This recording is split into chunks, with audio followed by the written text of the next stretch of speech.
grow and make money. Don't just think na pag nakasingil kayo, yun na. Because at the end of the day, it's always good to be 20% owner of something big than be the 100% owner pa ang hirap mag-grow, right? This is Masters in a Box, the podcast that's dedicated to help you start and grow a successful business in today's fast-paced economy. Here's your host, Fibo Lim. Hello, entrepreneurs. This is Fibo Lim, and welcome to the Masters in a Box. In this podcast, we interview the best of the best influencers, experts, and entrepreneurs in the Philippines to share with you their business, how they grow, how they built their business, their brand, and of course, their success. And right now, I've brought one of the people who also I admire. And actually, to give you like a backstory on how I knew this person, no? You know, I've been following this person. Kumbaga, I just saw her on social media. I even bought her book as well and went to her sites and watched her videos. And what amazes me lang because like I saw a post that went viral. And for me, I resonate with that post kasi sabi ko, yeah, may point naman. And you know, there's a lot of, kumbaga, she's a person who really believes in her message. Because ako, personally, I agreed with the message, you know. But other people naman disagreed with that message. It went viral. Because, kumbaga, there are people who agreed and disagreed. So may nag-share positively, may nag-share din negatively. When I was in her shoes, kumbaga, feeling ko, I don't know how I could deal with that. Kasi I would delete it or not. Kasi usually tayo, we only want mag-viral pag maganda, pag positive, no? Pero for me talaga may point siya. But here she handled it well. She continued her message wherein, you know, helping a lot of people succeed with regards to business. And I think I was supposed to attend her my event siya. And unfortunately, it was conflict of schedule. But hopefully very soon I will be attending one of her events because I know that there are things that I need to be learned, that I need to learn from her as well. All right? So, guys, I want you to welcome Miss Karla Singson. Karla, maraming salamat for your time. And I know your time is valuable. Hopefully, I will make use of this and we will impact a lot of people through your message. Karla, thank you so much. Thank you. I'm happy to be here, and I'm very grateful that you also invited me to be a blessing to other people. You know, I'm very happy na you made this program and you're really doing your share, no, in helping Filipinos raise their standards and of course succeed in life. So I'm also a fan of what you do. You're also definitely doing a lot of great things that I cannot do. So, you know, I love learning from you as well. So just letting you know that the feeling is mutual. Right. So right now, Karla, most probably a lot of our audience, you know, who also want to be just like you, okay? Meaning they have a message they want to share, they want to impact lives. Kasi in our business, it's one of the most fulfilling.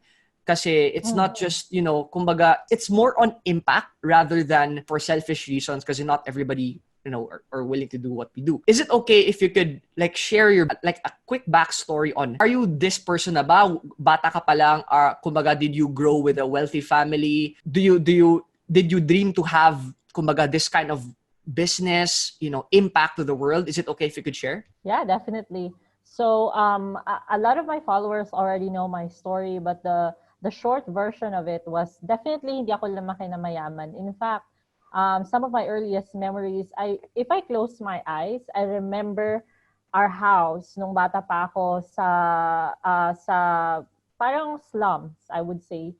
I'm not sure actually, honestly, hindi ako sure if squatters area ba yun, but it was a really poor area. If anyone of you watching this live in Davao or know Davao, hanapin niyo yung area na Gotamco, Agdao. If you look for that area, alam niyo talaga that it's really like not a nice area. I remember our house, it was wood and there were a lot of kids, maliliit na eskanita. So that was my earliest memory of my childhood. And then lumipat kami sa better na house and then nanakawan kami. So my mom was really traumatized, lumipat na naman kami.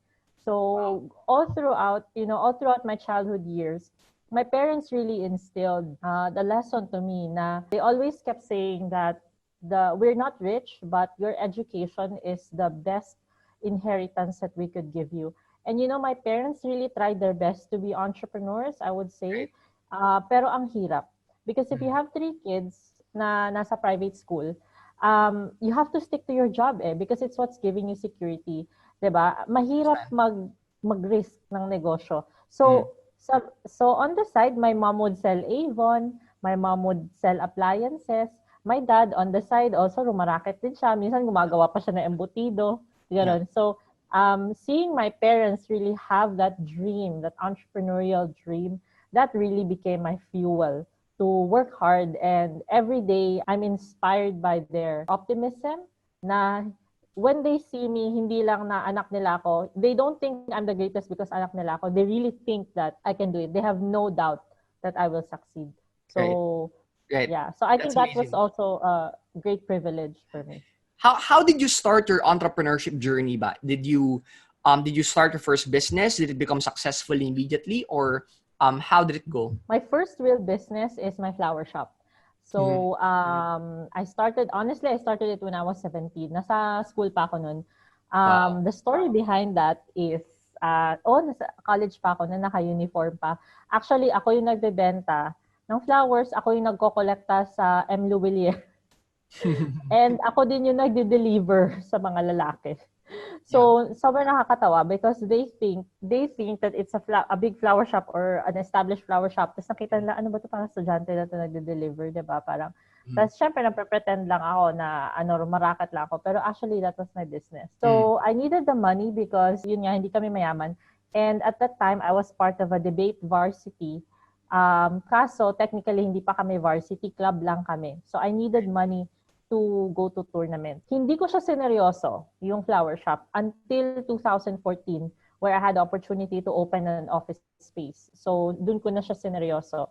And I just kept, getting better and better. And my sisters graduated, they joined me, and they helped me manage the business. So, my youngest sister is the general manager of the flower shop now. And I'm happy to report that I've also grown it into a franchise. So we have 10 locations in the country right now. Wow. I didn't expect that. Kasi ako personally, first business ko, network marketing, and kumbaga, di ba usually mag-start tayo ng business is, pero this is the first time I heard somebody in a flower shop. Parang, well, it's kind of like, it's not common as a first business. Is it okay if you can share, how did you come about sa flower? Kung ba mahilig ka ba sa flowers or may opportunity lang? I'll be candid with you. Mukhang pera lang talaga ako. So that's the secret. Let's do a little brainstorming, no? That's how I decided on the flower shop. I don't have any skills. Hindi ako magaling I don't even know how to fold paper into a origami or whatever. I'm not crafty. I can't even put on my own makeup. Pero nag-isip ako, what is a product that people know is cheap, but people still openly pay 4 times for? Ikaw, alam mo to, Fibo, kasi lalaki ka, di ba? Alam mo that if you go to Carbon or I don't know where palengke in Cebu na nagsisell ng flowers, a dozen flowers is, let's say, 600 pesos, no? Great. And you know where to buy it. If you go there, you can buy it. Yeah. But in flower shops, we sell it for 1,800 to 2,000. Free delivery na yon. So you as a guy, you know that you can buy these flowers for 600, but you also know that you can buy it for 2,000. But people still get the 2,000 because they want it delivered, they want it presented well. So naisip ko, okay, I want that. I want that kind of business. Something that I can sell for 4 times more, 3 times more. And people just, they don't think I'm scamming them. They just happily do it. Great. So that's how I decided on the flower shop, really. And that's also what's making our dealers really successful. Kasi tinuturo ko sa kanila yung system and how to increase profits without having a big company. So, great. Understand. When you had the flower shop, did you already had the demand, existing customers, or you had the product first before the customers ba? Actually, inuna ko yung demand. As I've shared, madali lang yung product kasi alam mo na saan siya bibilhin, right? Ang ginawa ko, actually, so that was 2007, no? Wala pang social media. Hindi pa malaki yung Friendster, like, diba, Friendster, but people weren't really selling on Friendster. It wasn't common. So we had Multiply, And we had forums. So I was really active in forums. So alam mo anong ginawa ko? Pumasok ako sa forum sa may mga lalaki. Pumasok ako sa rubber shoes forum, sa tech forum. Oh my God, wala akong alam. Sa tech, pumasok ako sa car, buy and sell na mga forum. At nag-start lang ako ng thread na sinong gustong bumili ng flowers. Nilapitan ko lang talaga yung mga lalaki. Right. Fan sila. Oo. So, that's a lesson in marketing, right? Go to where your customers are. So, that's how I started, honestly. Yeah, that's amazing. Last question siguro with regards sa flower shop kasi it's really sparked interest to me. You started, kumbaga, parang ano lang siya. Di ba, part-time na bibili ka and then you fix it and then you sell it. What point na you decided to rent a shop or something? Kasi it will entail overhead expenses. Maybe it will, you need to pay for salaries and all of those. At what point? Kasi a lot of people are asking as well, no, na, kumbaga, is it the right time for me? Kasi most people, what they do, before actually selling, they set up an office first, hire people first, and then worry about the marketing last. Ikaw ba, like, when did you decide to expand? At what point? Kumbaga, did you see the demand first, or is it okay if you could share more about that? Well, definitely. So I've learned, throughout the years that kailangan mo lang talaga ng physical office if you can benefit from the foot traffic. Ngayon, sa pangatlong Valentine's ko na, no, obviously every Valentine's, alam nyo, that's our biggest day, right? Nung pangatlong Valentine's ko na, that people are like, sanang shop mo. Okay. They just really wanted some sort of an assurance. So kinausap ko yung boyfriend ko that time. Yung office niya, second floor. So it's not ideal even. Sabi ko, kailangan ko lang talaga ng isang kwarto. Can you please give me a small space? Tapos binayaran ko lang siya parang 2,500 a month na para gamitin ko lang. And then yun, eventually, may mga tao na, they just knew where to go. And then I started marketing more through Facebook. So for everyone watching, don't think that an office will make a difference in your reputation or in closing a client unless they say so. Okay? So, minsan kasi nauunahan tayo ng pride or ng vanity natin na we think having an office is success, right? Yeah. No, but I know, you and I know that there's so many people with no offices are making millions a month. Diba? Ecom pa lang, diba? Yeah, wow. Thank you for sharing that. I haven't heard about that story, and it kumbaga inspired me as well na possible pala na flower shop, no? It's really just understanding siguro. I think that my takeaway from your story is you understood your numbers ahead of time, like your profit margins, and then the costs, when to expand, and now you are kumbaga sharing and helping other entrepreneurs do the same. Is it okay if you can share me your business model ngayon? What products do you have ba? Diba you have a course? I saw that you have a course, you have books, and you also do seminars as well. Is it okay if you could share me your business model with regards to your information business? Right. So right now, actually, I'm slowing down on the coaching side and the information business because I'm busy starting a new company. But I still do accept one-on-one consulting, parang hourly if you need advice. Kasi you can buy courses, but the advice is generic, no? It's made for it's usable, but it's not specifically for your situation. Kasi minsan kasi yung next step, yun yung pinaka-importante eh. Like someone will teach you how to build a funnel, someone will teach you e-com, but what is the next step for you? So I help fill in that gap, and I accept, I call it weekend consulting because I only do it on the weekend. And the other new program that I'm doing actually is consulting in exchange for equity. So I handpick certain companies that need my advice or that are good with operations, but they need marketing. And in exchange for an equity, tinutulungan ko sila paano mag-grow. Tapos meron din akong quota, I would say, growth quota. So their profit should grow X and ganun. But I'm very picky. But also, it also gives me an opportunity to invest in certain companies. So I invested in 2 companies just this ECQ, no? Kasi ang dami kong time sa bahay. So I was able to see certain companies parang, oh my God, this growth is explosive, So I wanted to be part of that. So hinanap ko yung owner, nag-usap kami. Yung isa, yung owner naman yung hinanap ako at nag-usap kami. He wanted to work with me but I said, mag-share na lang tayo ng percentage. So I guess for infopreneurs like you and some of our viewers, there's so many ways to grow and make money from selling information and selling your expertise. Don't just think na pag nakasingil kayo, yun na. Because, long-term, kailangan may long-term vision. Tsaka at the end of the day, it's always good to be 20% owner of something big than be the 100% owner pa ang hirap mag-grow, right? Understand. Yeah, I think Tony Robbins is doing the same thing. Na he consults companies and as a percentage. It's really interesting. How do you gauge what percentage you charge?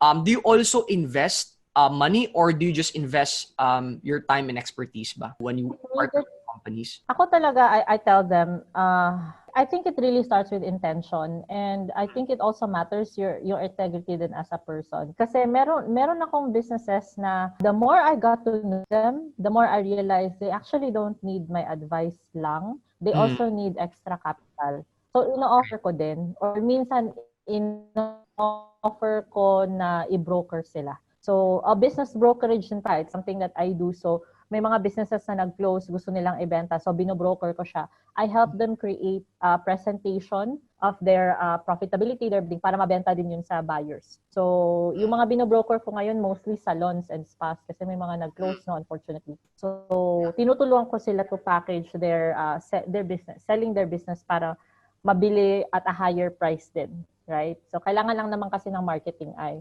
But yeah, going back to your question, parang it starts with the intention of knowing what's best for the company. And you know what? Even if I spent days studying a company and I actually realized I'm not the right person or may mas magaling pa pala sa akin, I actually let go. Kasi mahirap eh. Mahirap. Mahirap mag-promise na mag-grow mo yung kumpanya tapos hindi. Diba? Yung friendship din. I understand. Nakakatakot pag nawala. In your events ba, kumbaga, what if there's one thing that you want to specialize, what would that be? What do you want to teach? What do you think is, kumbaga, that is your expertise? Well, my friends and everyone I work with always calls me the walking dollar sign. So I really it doesn't show on my face now, but I really love revenue optimization. I really love it. Gives me actually getting goosebumps now.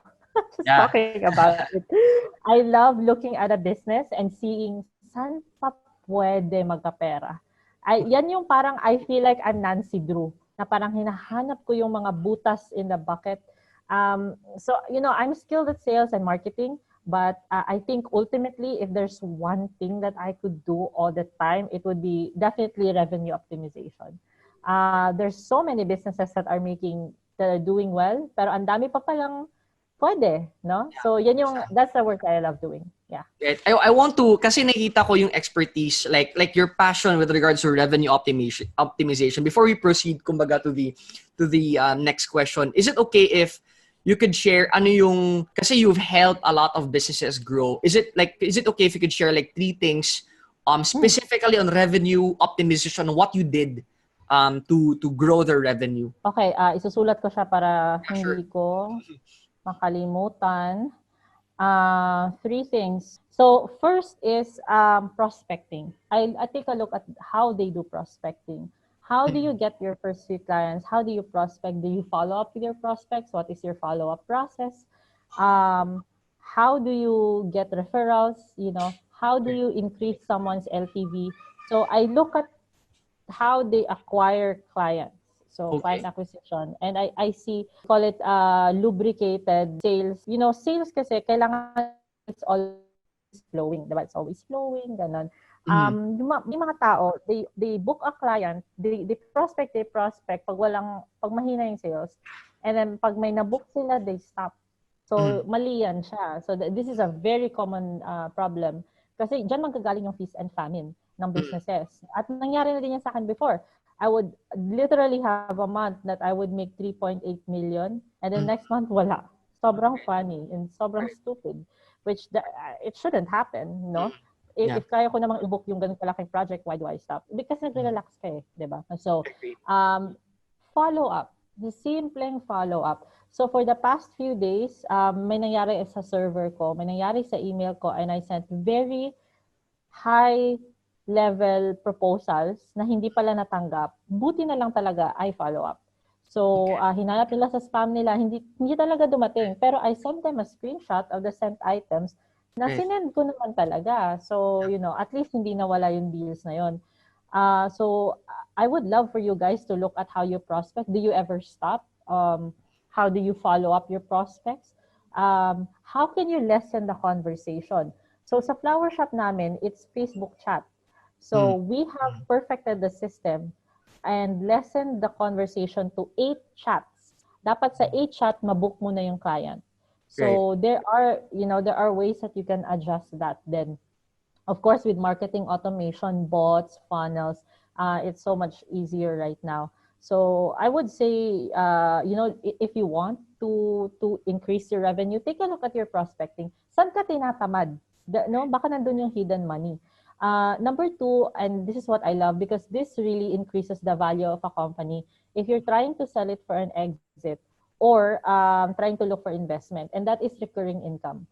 So I want you to have something na you can make recurring income from. So I have a business na 900 that meron kaming service na binibenta namin for 900 a month. Meron din kaming service na may 2.5 a month. Pinakamahal would probably be the 10,000 a month. May 10,000 a month kami na service. So recurring income is good because it's predictable and nag-i-increase talaga yung value. So I have a friend who is a venture capitalist. He's very, very rich. Like 9 figures na he's one of my mentors actually. Sabi niya sa akin, if you're selling a company, if the company is 1 to 3 years old and wala kang recurring income, you can only sell up to 2 times the run rate for the year. Okay. Sabi niya. Pero if meron kang recurring income, you can sell up to 3 times the run rate. So, so if your business is making 1 million a year, you can sell that business for 2 million kung wala kang recurring, but you can sell it for 3 million. Yun yung valuation mo. So, a 30% jump on a valuation is very, very good. And if you can see, a lot of those most profitable businesses, Spotify, YouTube, Netflix, they're all recurring, right? They're all built on a recurring income. So, yan din hinahanap ko. I help businesses create recurring models, recurring income models. And masaya sila. And masaya din ako kasi bayad yung consultation bill ko every month. Kasi meron na sila recurring, di ba? So, everybody happy. Yeah. And number three would be never underestimate the power of great networking. Giving favors, giving gifts, public relations. I've sent so many people unexpected gifts, flowers, whatever. I made donations to their favorite charity. Hindi to siya, it's a gray area. Some people might think, may intention ka pala, di ba?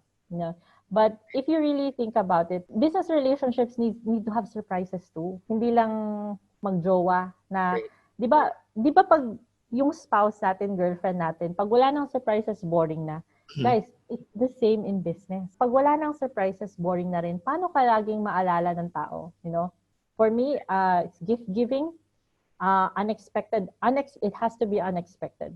So, you give a gift on their birthday, that's fine. But they'll remember you more if you give them a gift na hindi nila birthday. Just thinking of you. Congratulations on your new baby. Ganon. You bought their book. Ganon, you referred them. And not asking for anything in return. Just giving, Yeah, that amazes me. How do you, kumbaga, do you have a process to that na you're gonna list it down or parang emotions lang na, alright, feeling ko magbigay ngayon, or parang you have a system na like you list it down in an Excel sheet, or how do you go about it? Ideally, dapat nasa Excel sheet talaga. I think Russell Brunson taught this, di ba? 100. Yeah, Dream 100. Dream 100. Right. So, pero ideally ganon. But for me, every time I would have extra money, I always think, saan ko to pwedeng mabigay? Which is an investment to my business.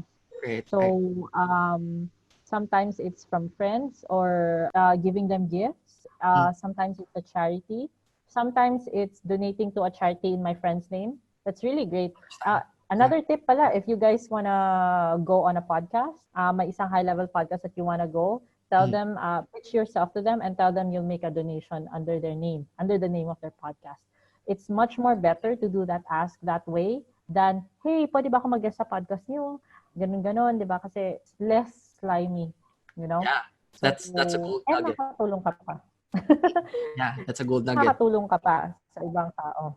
Great. Yun. Is it you have consulting services? Is it okay if you could share how you structure your offer ba? Ano ba siya? Is it a monthly recurring and information products mo? Where do you focus? Where do you focus on? Honestly, right now it's just one-on-one. I have an hourly which I charge 9,500 per hour. Okay. So, but I try to meet them where they're at, which means na bago kami dumating sa 1 hour na yon, kasi minsan kasi tinitrato lang nila ako ng therapist, 'di ba? Yung 1 hour nag-aano lang sila ng feelings. Binubuhusan ako ng feelings. Kaya mahaba. Kaya nagchat-chat pa kami. Parang chinachat ko pa, ano ba yung problema? Ganito, ganyan. Bago kami dumating so that I also know how I can help them. And sometimes, and I also do a 30-day follow-up. Tsaka meron kaming mutually agreed na eto yung gagawin mo after this. Kasi pag hindi niya yun ginawa at nag-check-in ako after 30 days, then, the blame is not on me, or at least they will feel guilty. Right. Na, minsan tinatakot ko din yung mga students ko na, sa binayad mo sa akin, I'll donate 1,000 to a charity. Pero pag hindi mo ginawa yung dapat mong gawin, mawawala yung donation na yon, di ba? Ibibili ko ng chicharon or something. Yeah, that's chicharon sa karkar. Yeah. I receive your emails and I read all of your emails, by the way. Ano ba yung sales process mo? Kasi I think most of your emails are just relationship building lang. How do you kausap?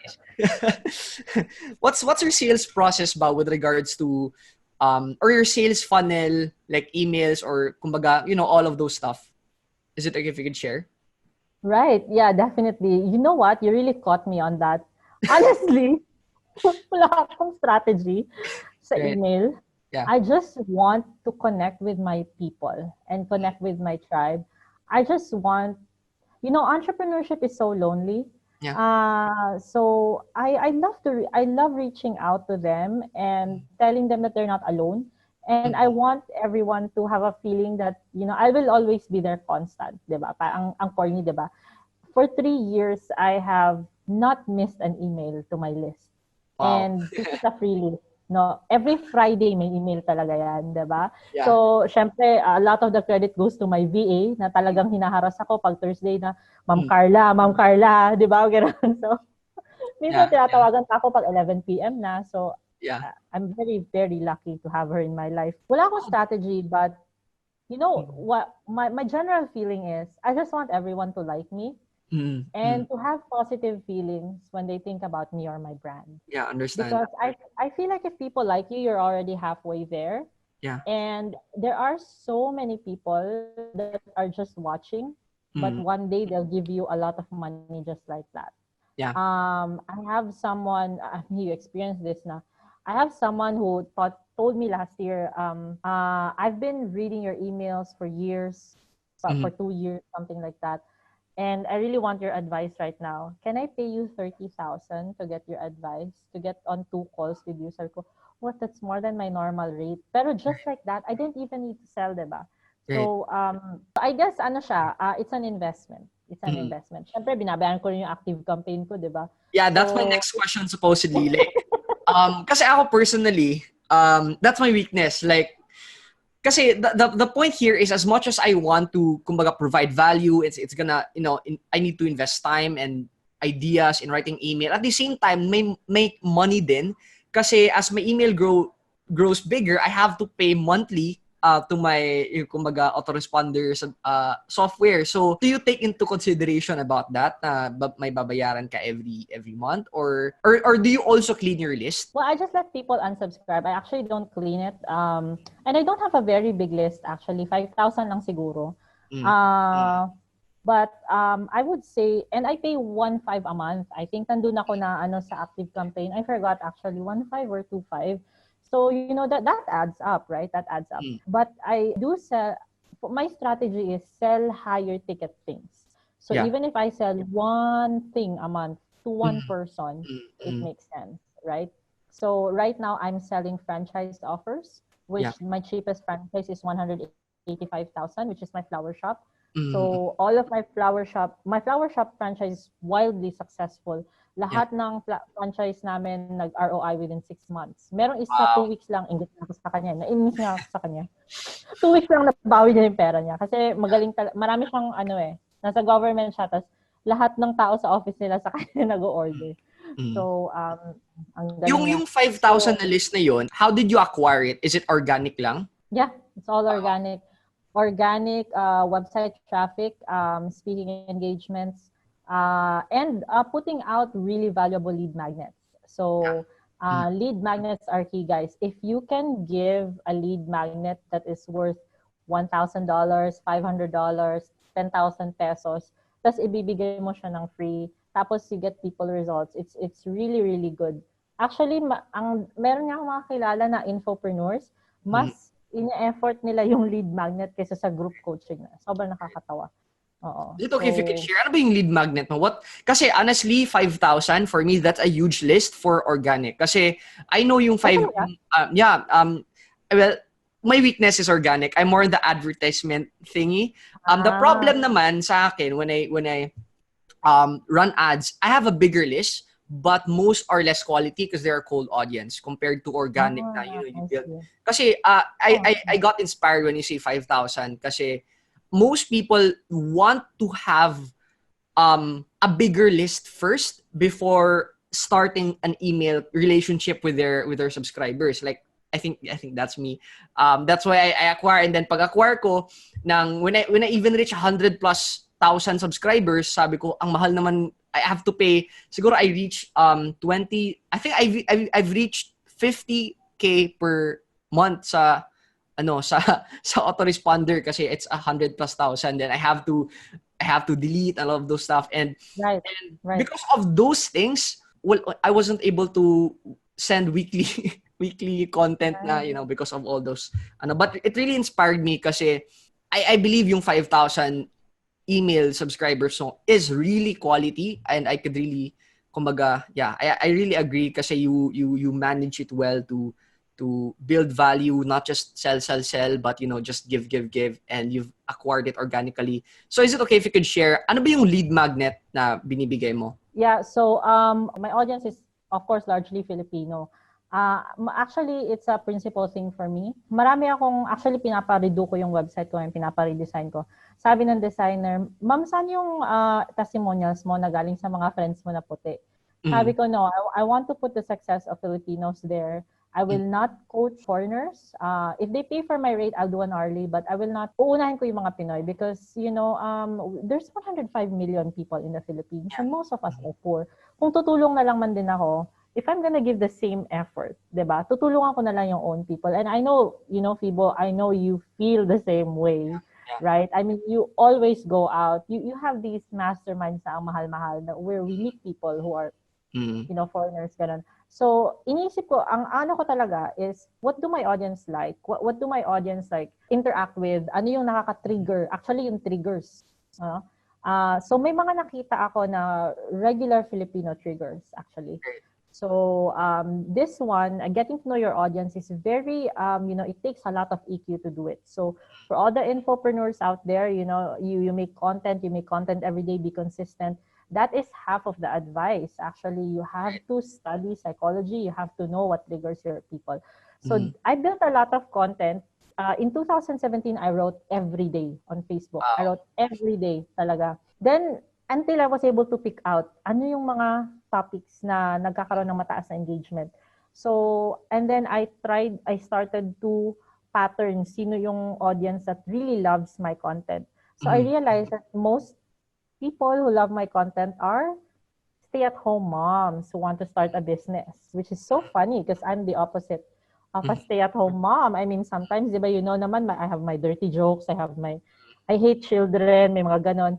So, I hate babies, mga ganon. And then the Filipino triggers like jealousy, crab mentality, Yung tao sa high school na binuli ka, yung teacher who told you you will amount to nothing, you know, yung nagsabi sa'yo na pangit ka, yung mga ganon, yung ex na ano, ganon yan. So, nakita ko, so I took advantage of some of the cultural triggers and turned it into something positive. So, most of my Facebook, and I guess that my strength on Facebook organic really lies on that. Knowing my audience really well. So dati I tried to appeal to male audience, mga lalaki. Hindi, it's not, I don't get as much traction. So bumalik ulit ako sa focus on female entrepreneurs. Great. What's your traffic strategy ba? Do you have like a strategy for traffic, or do you just do you run ads ba, or do you just do organic, focus on organic? I actually do run ads. I run Facebook ads pag meron akong nila-launch. So the last thing I launched was a $30 thing, and sobrang nakakatawa because ang taas na ng pride ko. So nag-organic lang ako. And on the last 2 days ng deadline, sabi ko fine, mag-ads na lang ako. Oh my God, I'm so stupid. On the last 2 days, I spent $20 and I made $600. So I hated myself because I decided so late. And it's the same thing. It's a selfie of me. It's the same copy. So sabi ko, shit, sana ginawa ko to earlier. So ever since ginawa ko nag-a-ads na ako every time I'm launching something. But that was my last program eh. That was my last group coaching program. I don't see myself starting anything low ticket. But I would say na ito yung simple organic strategy ko. Yeah. I create a lead magnet that I know people will like. So I'll give you an example. Months ago, I created a lead mag, and then I write an organic post about it na maraming comments. So a few months ago, I said sa page ko, if you're going to choose between making more money and spending less, what would you rather have? Comment your choice and I'll give you a guide that will help you make more money or spend less. So people commented, spend less, make more money, spend less, make more money. So gumawa ako ng spend less, how to spend less, how to cut things in their life, blah, blah, blah, and how to make more money, different ways to make more of what you have. Great. So it was a hit and I didn't sell anything. It was just like what you said, it was relationship building. Yeah. You just need to tell your audience, hey, I'm here for you. You know. Right. You mentioned a lot of times na you want to focus on high ticket. How do you measure high ticket? At what price point? Well, sa Pilipinas, I would say anything more than 20,000 pesos is high ticket. I had a group coaching program before that was 25,000 per person, maximum of 10 people. I only spent 1 hour max a day in that group. So that's not bad. Yeah. If you make 250,000 in a month, 1 hour a day, Monday to Friday pa yun, so my weekends are all mine. Building a high-ticket program requires a lot of relationship building and trust and good results. So you cannot have a high-ticket program and think, you know what, I'll have a high-ticket program because my time is very precious, blah, blah, blah. No, hindi naman pwedeng ganon. So, kailangan may results ka rin. Right. So sa low ticket, what price point you do not consider kasi you want to focus on high ticket? At what price point na I don't want to sell low ticket? So how do you define low ticket? Anything less than $100, but I have an exception. But if I can do it at a group scale, that's fine with me because it's the same amount of work. Right. So yung last $30 thing ko, I sold 50. I think I sold 50. It was really fun. So 50 people inside group coaching. So yeah, it wasn't bad. Yeah, that's amazing. Do you have a value ladder ba na after they consume this program, you ascend them to the next, or do you just sell them individually? I don't I should have. Actually, I've never used a funnel before. Kaya naiingit ako sa people like you na meron kayong value ladder, you really got to figure it out. Minsan I don't even upsell them. Like yung boyfriend ko, he's a very talented, digital marketer. And patapos yung program ko, sasabihan niya na ako, okay, ano upsell mo? Wala akong upsell. Sabi ko, wala akong maisip. Sabi niya, what do you mean wala kang maisip? It's so unthinkable for him. Yeah. But for me, sometimes kasi nakaka-drain din eh. Nakaka-drain din magturo na magturo. So, I want to take a break. Yeah. Yeah. But I always tell them that I'm ongoing. I'm always accepting partners. I always accept consulting. If you need me, I'm here. Message me. Yun lang. Yeah. That amazes me kasi you made it work. Kasi a lot of people assume kasi in a business, I have to figure things all out first before I actually start, before I actually implement, right? And you are a proof na, you don't need everything, all stars to be aligned before, before starting. You are somebody I can really see na you are an action taker na, because the truth is in business, kumbaga, you just need to have the purpose and you just need to know your numbers and then that's it. You can make things work. You don't have to, kasi ako din, guilty din ako, like when I start something, it's kind of like I have to read all the books. I have to go through all the seminars and courses before actually starting it. And then the truth is, I won't actually learn everything. I mean, the point is, there will always be something that I don't know. Learning is a never-ending process. So that means, at the end of the day, it's like smart procrastination, and I blame education for procrastinating. You mentioned kanina you have a virtual assistant. How is it okay if you can share? Ano ba yung entire how does your operations look like? How many virtual assistants do you have? Well, my own, I have 2 personal virtual assistants. I have one in the Philippines and one in EST, Eastern Time Zone, para may mag-reply lagi sa negosyo ko, at least. And I also, my advantage is I have a virtual assistant placement agency where I match Filipino VAs to clients from US, UK, Australia. So, for infopreneurs out there who are really serious about their business, it's good to have a virtual assistant kasi may magtutulong sa'yo. Minsan, they're actually the reason why you don't procrastinate. Kasi, for example, yung problem mo, Fibo, na at the back of your head, gusto mong sulatan yung email list mo, no? Right. You want to be there regularly, but, minsan, you also, parang excuse na lang siya di ba? Excuse na lang siya na wala kang time to write. Alam mo hindi siya totoo, di ba? So, but if you have a virtual assistant, or actually, if you have a certain person who's in charge of your email, bibigyan ka ng theme, or bibigyan ka ng prompt, or even if this person can write the draft for you, and then i-add mo na lang, i-Fibofy mo na lang siya, i-add mo na lang yung certain it will make it happen. So that's what my VAs help me with. And after a while, when you're at a certain level in your business, obviously you can pay for professional services. So my advice for you would definitely be, if you really want to write to your audience, sayang nagigigil ako, ang laki ng email list mo you can make it happen. I agree. I want to ask this question kasi I interviewed Melissa. And parang nabanggit niya na parang you had a partnership in a business, teaching or parang helping brands. I forgot like what it is. Is it okay if you can share about it? Parang brand. Yeah, it's actually PR.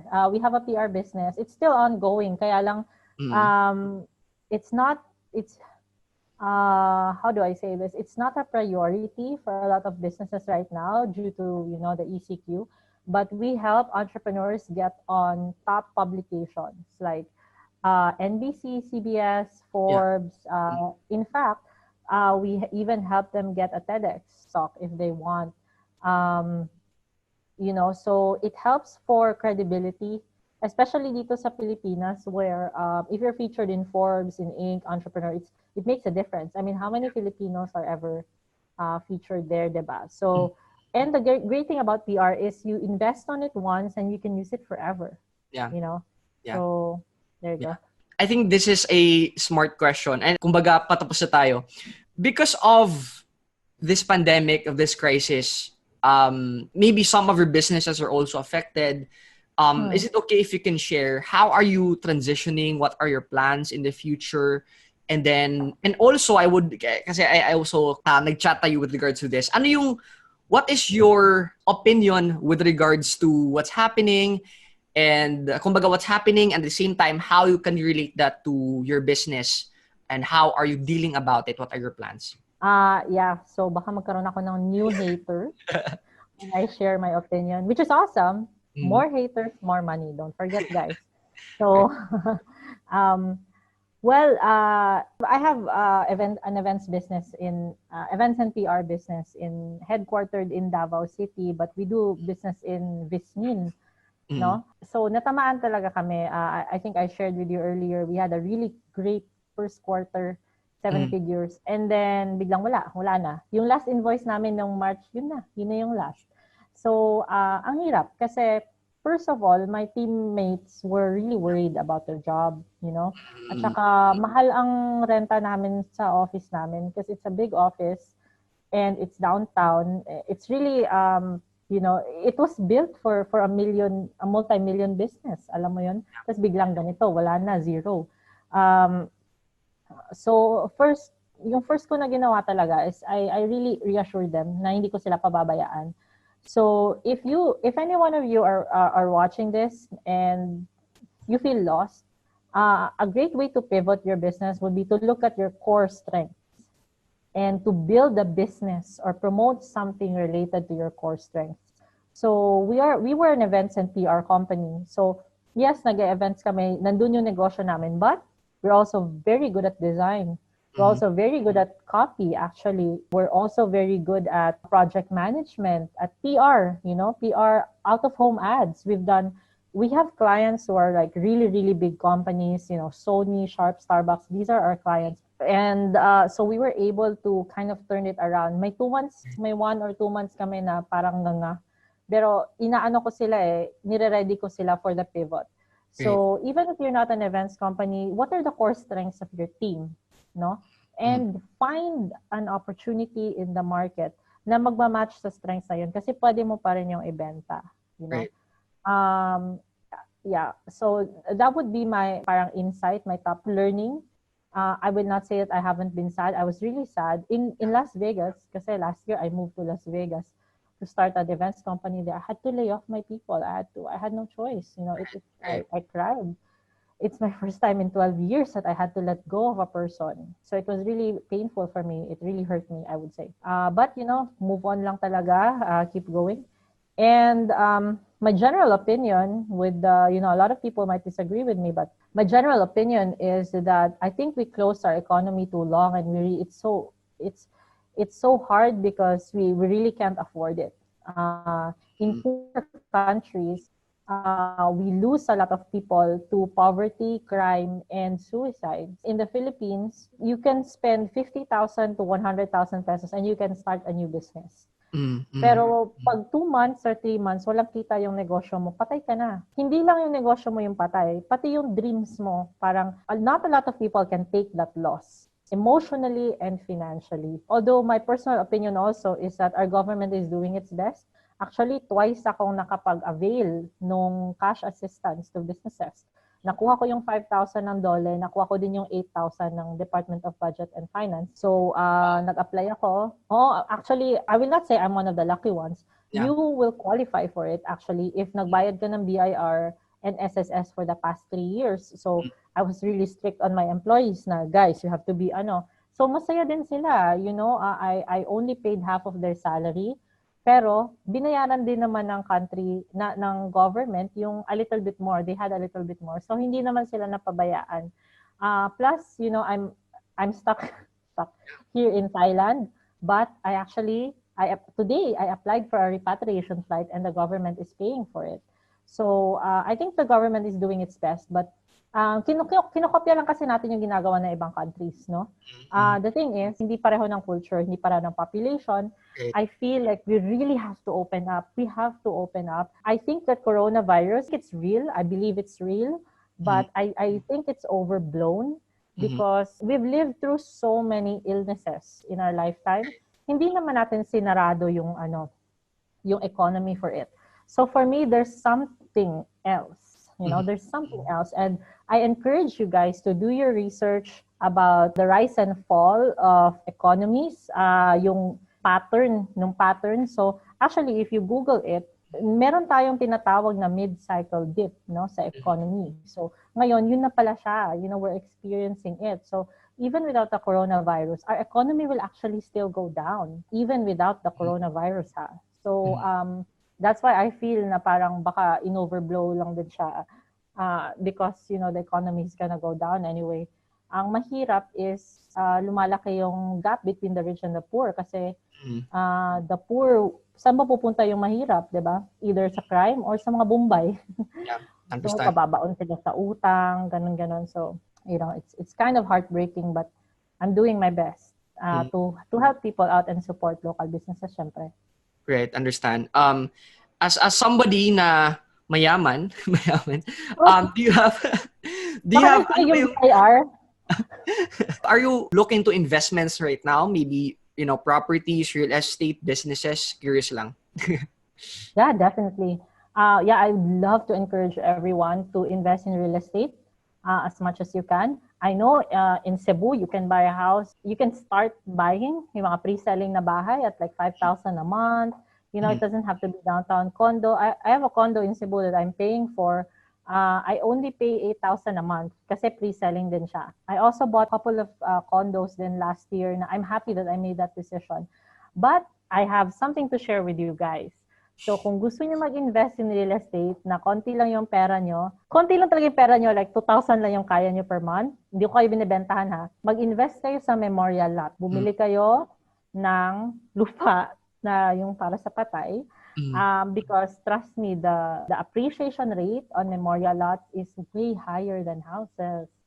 So, saka ito isipin nyo, sa isang bahay na may pamilya of 5 people will buy one house. Pero pag namatay sila, hindi naman pwede silang 5 sa isang punla, di ba? So they have to have 5. So I actually invest a lot in memorial lots and mausoleums. I just realized that now. na iba't iba yung, yeah. I just realized that now actually. Oh nga no, tama. So kumbaga you would wanna focus your parang proportion on real estate rather than any other investment. Is that correct? If I'm going to divide, well, I'll tell you the truth. Here's what I did. You can do it. You can follow it. You don't have to. You can talk to experts. But I would say more than 50% of my investments is in real estate. 20% would be in stock. I just started investing in crypto kasi I don't trust myself. But I bought a program. And my boyfriend is helping me then. So, kakastart ko lang talaga, like literally, like last week lang. Ako Good nag-start news. Pumasok ka nung bagsak. Yes, kasi kaka-having lang, di ba? Nag-having nung May 12. Yeah. So, hindi ako expert. Nakikinig lang talaga ako sa mga galing. And there's this program that I signed up for na ang ganda ng binibigay nila na tips. So, it's not the only program. Maraming program out there. Yeah. And so, 50%, 20%, 10% in crypto. And I guess the last 20% will be in businesses. So I invested in this startup in Davao, and I am investing in a cleaning company in Quezon City right now. Great. Yeah, I think that's it. Karla, I actually learned a lot from you in the past hour. Marami akong natutunan from you, your ideas, your thoughts, the way you think, your framework, your business model. I mean, if you just had more time, talagang our audience would, learn more pa. And most probably by now, them watching an hour, sharing your ideas, they would want to learn more from you. They want to dive deeper. Is it okay if you can share how they can connect with you, how they can dive in deeper, and maybe buy one of your programs as well? Wow, that's so nice of you. Thank you so much for helping me share my message. You can find me at karlasingson.com. I have a page there which is called resources. You can pick up all the resources I have. Yung pinag-usap natin lead magnets, how I help people. You can check it out, how I do it, how I write it, and use the information for yourself. And it automatically adds you to my email list where you can get my emails. Every Friday, walang paltos as promised, and it's 100% free. Once in a while, I will sell something to you. If it's cheap, it's for charity. If I'm fundraising, that's the only way. Actually the only way now that I sell low ticket. If it's 100% for charity. But if you need help, you can message me on Facebook, Karla Singson. Let's chat. I'm very approachable, and I love helping Filipinos, just like Fibo. So you guys are very lucky because you're in Fibo's world. He's really committed to helping people. And as young as he has created so many successful people then who are way older than him, who have been looking for the right person to guide them. And nagkataon lang din that they came across Fibo's programs, because the difference between Fibo and me, Fibo actually invests in paid advertising and I'm lazy. So, so yeah, I'm very happy to be here. Thanks for letting me be a blessing to your community. Great. Carla, thank you so much for your time. I really appreciate you sharing your message, sharing your ideas, your thoughts generously. Because you could be someone who could just hide all of them. However, you chose to be abundant by sharing and even impacting lives. And at the same time, sharing your wealth to our less fortunate kababayan as well. So I really appreciate your time for saying yes to this.